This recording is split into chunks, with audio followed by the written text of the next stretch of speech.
Panels పెట్టుకొని current bill ఆదా చేసుకుంటూ డబ్బులు సంపాదించండి. SRK green energy.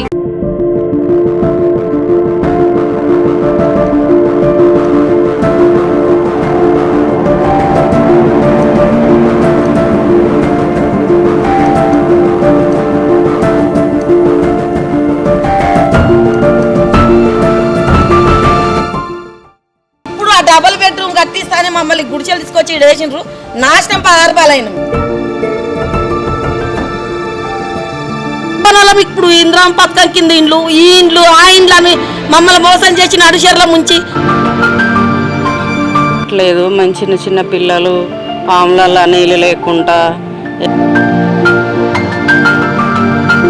చిన్న చిన్న పిల్లలు ఉన్నారండి. ఈ టైంలో వచ్చి మాకు 15 డేస్లో ఖాళీ చేయమంటే మేము ఎక్కడికి వెళ్ళాలి? నమస్కారం, వెల్కమ్ టు SRK టీవీ. నేను మీ సాయిప్రియ. ప్రస్తుతం మనం గత ప్రభుత్వంలో నిర్మించిన డబుల్ బెడ్రూమ్ ఇళ్ల వద్ద ఉన్నాము. వాటి పరిస్థితి ఎట్లున్నది, ఇప్పుడు ఎట్లా అయింది అనేది మనం ఇక్కడ చూద్దాము. ప్రభుత్వం కట్టించిన ఇళ్లని ఎవరికి ఇవ్వకుండా ఎందుకింత అసాంఘిక కార్యక్రమాలకు గురి అయ్యేటట్టు చేస్తుందో ప్రస్తుతం ఇక్కడ చూసి తెలుసుకుందాం. మనం చూడొచ్చు, మీరు ఇక్కడ బీర్ బాటిల్లు ఎట్లున్నాయి చూడండి. ఎంతమందికి ఎంత యూజ్ అయ్యేదాన్ని ఇట్లా చేసిర్రు. ఎందుకు ప్రభుత్వం పట్టించుకుంటలేదు? గత ప్రభుత్వం ఏం చేసింది, ఇప్పుడున్న ప్రభుత్వం ఏం చేస్తుంది? ఎంతో మంది ఇల్లు లేని ప్రజలు ఉన్నారు. పక్కకు చూడొచ్చు, మనం గుడిసెలేసుకొని మరీ ఉంటున్నారు. ఇక్కడ చూసుకున్నట్టయితే కరెంటు మీటర్లు కూడా ఎత్తుకెళ్లిన పరిస్థితి కనిపిస్తుంది. ఒక ఇల్లు అనేది పేదోడికి ఒక కళ. ఆ కళను కళలాగానే ఉండిపోనిస్తున్నారు. ఎంతమంది పేద ప్రజలకు ఇల్లు లేకుండా ఉంటున్నారో మనం బయట చూస్తూనే ఉన్నాము. అలాంటి వాళ్ళకి ఇచ్చినా వాళ్ళైనా బతుకుతారు కదా. ఎందుకు ప్రభుత్వం పట్టించుకుంటలేదు? ఎందుకు ఇలాంటి ప్రజల ధనంతో ఇంత మంచిగా ఇల్లులు కట్టి ఎవరికి ఇవ్వకుండా ఎందుకు ఇట్లా వదిలేస్తున్నారు? దీని గురించి మాట్లాడడానికి ఇంకా ముందుకు రావాలని నేను కోరుకుంటున్నా. నేనే కాదు, అందరు అదే కోరుకుంటున్నారు. ఇల్లు లేని వాళ్ళు సైతం అదే కోరుకుంటున్నారు. ప్లీజ్ ఇలాంటి సమస్యల గురించి, ఈ డబుల్ బెడ్రూమ్ ఇళ్ల గురించి ఎంతమంది కాళ్ళు చెప్పులు అరిగే వరకు తిరిగిన వాళ్ళు కూడా ఉన్నారు. ఎన్నిసార్లు ఇళ్ళకి అప్లికేషన్ పెట్టుకోమన్నారో అన్నిసార్లు పెట్టుకున్న వాళ్ళు కూడా ఉన్నారు. ఎందుకు ప్రభుత్వం అనేది వాళ్ళకు ఇల్లు ఇవ్వట్లేదు? ఎందుకు ఇంకా మంజూరు చేయకుండా ఇక్కడే ఆపేస్తున్నారు? ఇలాంటి సమస్యల గురించి ఎవరు ఎందుకు మాట్లాడట్లేదు? ఇప్పటికైనా పై అధికారులు స్పందించి దీని గురించి పేద ప్రజలకు కేటాయించాలని కోరుకుంటున్నాం. పుట్టిండు వీడేవో పుట్టిండు, మా జాగలలో మేము ఉండడానికి వాడేవాడయ్యా ఆడడానికి. మీరు పక్క గుడిసెలు వేసుకొని ఉంటారా? మాకు ఇండ్లు కొంతమందికి వచ్చినా కొంతమందికి రాలేదు. ఇంట్లో అసలు వాస్తవానికి అసలు వచ్చిన వాళ్ళు పోతారమ్మా ఇంట్లో కోసం వెయిట్ చేస్తాను. అంటే స్టార్టింగ్ లో మీరు దీంట్లో ఉన్నారా? అట్లాగే అమ్మా ఈ ప్లేస్ లో అమ్మా ఇటు మేము ఫస్ట్ స్టార్టింగ్ మా గుడిసెల్లో మేము కట్ట మీద ఉన్నప్పుడు, మా గుడిసెల్లో మేము ఉన్నప్పుడు కూడా మాకు ఎలాంటి బాధ లేదు. ఇప్పుడు ఆ డబుల్ బెడ్రూమ్ కట్టిస్తానే మమ్మల్ని గుడిచెలు తీసుకొచ్చి వేసిండ్రు. నాశనం 16 రూపాయలు అయినా మేము. మీరు ఫస్ట్ ఈ ప్లేస్ లో ఇక్కడనే ఉన్నాం. ఇదంతా కాల్ చేపించి తీసుకుపోయి అసలు మాకు ఇక్కడ ఉద్దేశం అక్కడ ఉండే ఉద్దేశం కూడా లేదు. అసలు ఎంత మా గుడి లేదు, సాయిబాబా గుడి లేదు మాకు. అసలు ఇదంతా ముసి ఇట్లా ఇప్పుడు మీరు వచ్చారంటే ఎట్లా పిల్ల బాట ఉండే మాకు. ఇట్లకెళ్ళి రావాలంటే భయపడేది, ఒక్కొక్కరు పోలీసు వాళ్ళు కూడా భయపడేది మేము ఇట్లకెళ్ళి రావాలంటే. ఎవరు వచ్చేదమ్మా, ఎవరు కొత్త మనిషి ఒక్కరు కూడా దూరి రావాలంటే కష్టమయ్యేది వాళ్ళకు. అప్పటి నుంచి శాలిని మిశ్రనే కూలగొట్టి గడపడతాను కూలగొట్టినా కూడా మేము కదలలేదు. అప్పుడే పోలేదు. ఇప్పుడు మమ్మల్ని మధ్యలో మోసం చేస్తారు ఎక్కడిది వీళ్ళు. అప్పుడే పోనాలం. ఇప్పుడు ఇంద్రాం పథకం కింద ఇండ్లు, ఈ ఇండ్లు, ఆ ఇండ్లు అని మమ్మల్ని మోసం చేసిన అడిషర్ల ముంచి ఆగం పట్టిస్తారు పెద్ద మనుషులు వీళ్ళందరూ కలిసి. లంచాలు తింటారు. కొంతమంది అసలు లేని వాళ్ళేమో ఇక్కడ పరిస్థితున్నాం మేము. పెద్ద మనుషులలో కూడా నీతి వాళ్ళు మంచి వాళ్ళు ఉన్నారు, చెడ్డలు ఉన్నారు. ఇంట్లో అందరూ ఒక తిరిగా లేరు.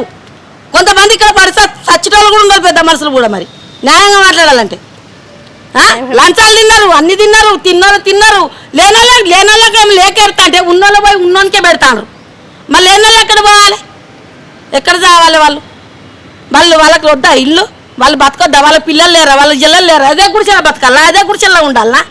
ఎప్పటికీ ఏమన్నా అంటే డబుల్ బెడ్రూమ్ కట్టిస్తానంటే డబుల్ బెడ్రూమ్ ఎవరికి ఇస్తాను? ఎన్ని సంవత్సరాల కంచి ఇప్పుడు 10-12 సంవత్సరాలు పిల్లలు అయింది, పెళ్ళిళ్ళు అయినా పిల్లలకు పిల్లలు అవుతారు. ఇంకా పోయినాడు ఇచ్చేది మేము వచ్చినప్పుడా? వాళ్ళకి ఇస్తారా? వాళ్ళు అదే మీ అమ్మ వచ్చిందిగా ఇంకా నీకు ఎక్కడిది ఇల్లు అంటావు నువ్వు. అప్పుడు ఎవరికి ఇస్తావు? నీ పేరున్న రాని అంటావు. అంతే కదమ్మా. వచ్చినాయమ్మా మీ పేర్లు వచ్చినాయా? నా పేరు అసలుకే రాలేదు. ఇంట్లో రాలేదా? రాలేదు. నా ఇక్కడే నా పెళ్లి చేసుకొని ఈ ఒళ్ళు కూడా ఇట్లా కాల్చుకొని మొత్తం ఇదంతా చేసుకున్నా కానీ ఇంతవరకు ఇల్లు కూడా రాలే నాకు. ఇప్పుడు మీరు కాలేని దీనికోసమేనా? ఈ ఇల్లు చేయబట్టి అప్పుడు ఇంద్రమ్మ ఇండ్లు అప్పుడు కట్టమీద శాలిని మిశ్ర ఇండ్లు కూలగొట్టినప్పటి నుంచి నేను ఇక్కడనే ఉంటున్నా కానీ నాకు ఇల్లు కాదు, ఎక్కడ నాకు ఇల్లు కూడా రాలేదు, ఇంత జాగ కూడా లేదు నాకు. అప్పటి నుంచి ఇక్కడనే చేస్తాను, ఇక్కడనే ముసలిదాన్ని అవుతారు, ఇక్కడనే పిల్లల కన్నా ఇక్కడ సంసారం చేసిన. అప్పుడు ఈ గుడి లేదు, ఇదంతా ఏది లేదు. మీకు ఇల్లు ఇప్పిస్తా అని ఎవరైనా డబ్బులు తీసుకున్నారా మీ దగ్గర? మరి మా దగ్గర డబ్బులు తీసుకోలేదు అమ్మా, ఈ అబద్ధం ఎందుకు అడాలి? డబ్బులు అయితే ఎవరు తీసుకోలేదు. డబ్బులు తీసుకున్నా అంటమా? ఇప్పుడు ఇందిరమ్మ ఇల్లు వస్తే నమ్మకం ఉన్నదా? ఈ ఇందిరమ్మ ఇల్లు వచ్చిన వాళ్ళకి ఎక్కడెక్కడో ఏ గుట్టనో ఏ చెట్లో వేస్తే అది ఎక్కడైనా ఎంకలాడుకుంటూ పోవాలి, ఎక్కడైనా ఎంకలాడుకుంటూ పోవాలి. ఇక్కడ పుట్టి ఇక్కడ పెరిగి ఇక్కడ సంసారం చేసి ఇక్కడ పిల్లల గారికి ఎక్కడికో పోతామా? ఇదంతా అబ్బాయి ఏ మంచిగా ఉన్నావు నువ్వు, మన సొమ్మా మన అవ్వ సొమ్మా లేకపోతే వాని సొమ్మా మన మిండని సొమ్మా మన పెళ్ళ మిండని సొమ్మా? ఇదేమన్నా ఎవరి సొమ్మని ఇయ్యారు, మన సొమ్మ మనకి ఇవ్వమంటున్నాం. మీడియా అంటే మీడియా ఉంటే మనకేమన్నా భయమా? వాడెట్లా మోసం చేసిండు, వాడెట్లా మోసం చేసిండు. ఈయన వచ్చిండు, ఈయన ఇస్తా అనుకుంటే ఈయన ఈ 2 నెలలు ఇస్తా అన్నాను పాపం. ఆయన కూడా మరి ఆయన ఈయన లేకుంటే మేము మోసపోయినందుకు మాకు మేమే అనుకోవాలా? ఎవరు అనుకోవాలి? ఎవరు అంటే అట్లా, అందుకే మీడియా చెప్పుకుంటాను. ఎమ్మెల్యే గారికి నమస్కారం అండి. మాకు డబుల్ బెడ్రూమ్లు ఇస్తామని 10 సంవత్సరాల నుంచి కంప్లీట్ అయినా కూడా ఇవ్వట్లేడండి. సీఎంగా మారినా కూడా అప్పుడు కేసీఆర్ ప్రభుత్వం ఉన్నప్పుడు కూడా ఇస్తామన్నారండి, ఇవ్వలేదు. అట్లా కాదు, 6 నెలలకు 6 సంవత్సరాలకే కట్టిస్తా అన్నాడు. 10 సంవత్సరాలు అయినా కూడా మాకు ఇవ్వట్లేదు. చిన్న చిన్న పిల్లలు పాములలో నీళ్ళు లేకుండా ఏం లేకుండా నివసిస్తున్నాం పక్క గుడిసెలలో. ఇప్పటికైనా మాకు వర్షాకాలం వరకు మా ఇల్లు మాకు ఇస్తే బాగుంటుంది, ఎందుకంటే మమ్మల్ని అందరు మోసం చేశారు. ఇక్కడ పెద్ద మనుషులైనా, పోయిన ఎమ్మెల్యే గారైనా, పోయిన మన కేసీఆర్ గారైనా కూడా మమ్మల్ని నమ్మించి మోసం చేసారు. మీరైనా ఎమ్మెల్యే గారు రాజేందర్ రెడ్డి గారైనా మాకు మీద కొంచెం దయ తలిచి మా ఇల్లు మాకు వర్షాకాలం వరకు ఇచ్చేస్తే మేము అలా ఉంటామండి మా పిల్లలతో. మేము ఆ టైంలో మా గుడిసెల వాసులు ఉన్నప్పుడు వాకాటి కరుణ గారు ఏం చేశారంటే, మీకు బంగ్లాలు కట్టిస్తాం, మీ గుడిసెలనే ఉండుడెందుకు అంటే కట్ట ఉండేదండి ఇంత హైట్లో. ఫస్ట్ ఫ్లోర్ అంత హైట్లో ఉన్నప్పుడు దీపాల కింద బతికున్నప్పుడు మాకు ఒక పాము కనవాలి, తేలు కనవాలి, ఏం కనవాలేదండి. మేము మంచిగా బతికామండి. ఆ టైంలో సిపిఎం పార్టీ మంద సంపత్ గారు, నాగయ్య గారు వీళ్ళందరూ ఏం చేశారంటే, మనం అందరం పంచుకుందాము అని చెప్పేసి అంటే ఆ టైంలో వినయ్ భాస్కర్ ఎంటర్ అయ్యారండి. 1+1 అని చెప్పి అంత దూరం మీద ఈమె అక్కడ దాకా ఎక్కుతుందండి. మాకు ఇల్లు లేక ఈ ల్యాండ్ ఓనరు, యాక్చువల్గా ఇది శాప్ వాళ్ళది, మల్లారెడ్డి గారు చెరుకుపల్లి శ్రీనివాసరెడ్డి గారు కూడా చైర్మన్ ఉన్న టైంలో దీన్ని ఏం చేశారంటే దాన్ని కమ్మేశారు. చిన్న పిల్లలు ఉన్నారండి. ఈ టైంలో వచ్చి మాకు 15 డేస్లో ఖాళీ చేయమంటే మేము ఎక్కడికి వెళ్ళాలి?